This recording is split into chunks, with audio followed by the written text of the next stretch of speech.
Facebook veut redevenir Facebook. Bonjour à tous, ici Tazio pour Culture Internet. Aujourd'hui, je vous raconte comment Meta veut recréer le Facebook d'avant, celui où on allait pour voir ce que devenaient nos potes, pour commenter les photos de famille ou souhaiter un simple anniversaire.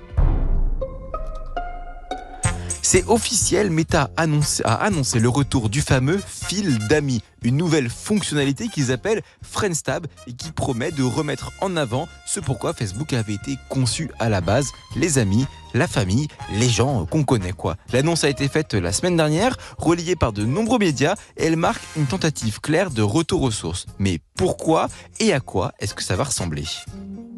Ce retour, Mark Zuckerberg l'appelle même le Facebook à l'ancienne. Et il faut avouer que c'est presque attendrissant. Selon les articles, tout est parti d'une discussion entre Zuckerberg et Tom Allison, le patron de l'application Facebook. Ils se sont dit que l'app avait perdu de vue sa vocation première. C'est vrai qu'entre les Reels, les pubs, les vidéos de créateurs inconnus et les suggestions d'amis qu'on ne connaît pas, on est loin du bon vieux mur de 2008. Alors, la solution trouvée, c'est une nouvelle section dédiée uniquement au contenu publié par nos vrais contacts, des publications, des stories, des anniversaires, rien de plus, et on pourra même épingler ce fil pour le retrouver plus facilement. Pour l'instant, c'est en test aux USA et au Canada, et Meta promet que d'autres fonctionnalités old school reviendront dans l'année.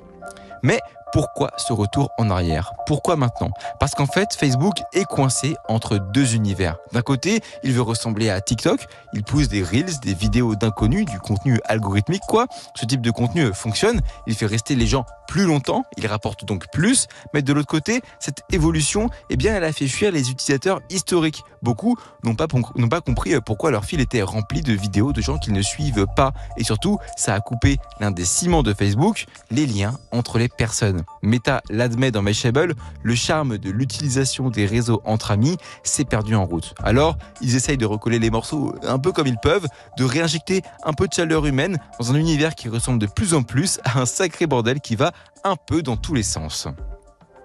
Sauf que ce retour à l'humain, il arrive peut-être un petit peu tard. Et surtout, il est bancal. Parce qu'aujourd'hui, soyons honnêtes, plus personne ne poste sur Facebook. Du moins, chez les jeunes, bien sûr. C'est ce que souligne très bien Social Media Today. Les gens ne partagent plus. Parce que Facebook est devenu un lieu de clash, de débats envenimés, de coups de gueule. Il n'a rien à envier à Twitter. Il faut qu'on le rappelle. Parce qu'on s'est déjà fait engueuler par tonton Jean-Marc pour une vanne mal interprétée.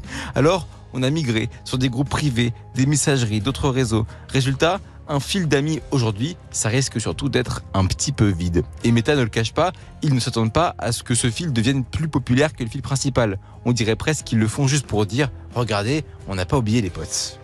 Mais au fond, ce qui gêne le plus, c'est le cynisme derrière cette opération. Parce qu'en parallèle, Meta relâche la modération. Ils réintroduisent plus de contenu politique. Ils facilitent le partage de désinformation en remplaçant ces outils de fact-checking par des community notes, comme sur Twitter. Et en même temps, ils nous vendent un Facebook plus doux, plus intime, plus amical. C'est un peu contradictoire, c'est dangereux, parce que ces deux dynamiques vont s'opposer. Et au final, ça risque de recréer exactement ce qui a fait fuir les gens en premier lieu.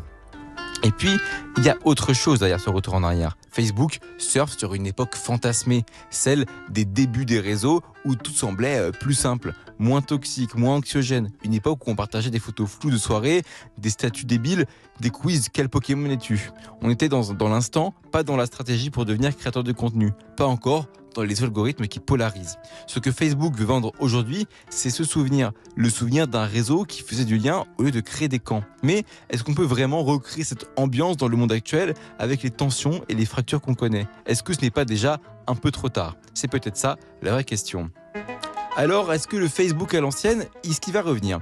Moi, j'y crois pas une seule seconde. C'est pas juste une question de design ou d'onglet, c'est une question de culture. Facebook a changé, les utilisateurs et leurs usages aussi. Et vouloir remettre du lien social au cœur de Facebook sans s'interroger sur ce qu'il a détruit, c'est un peu comme repeindre une façade qui s'effondre. Zuckerberg peut bien vouloir revenir à ses débuts. Le problème, c'est que personne n'a envie d'y retourner avec lui.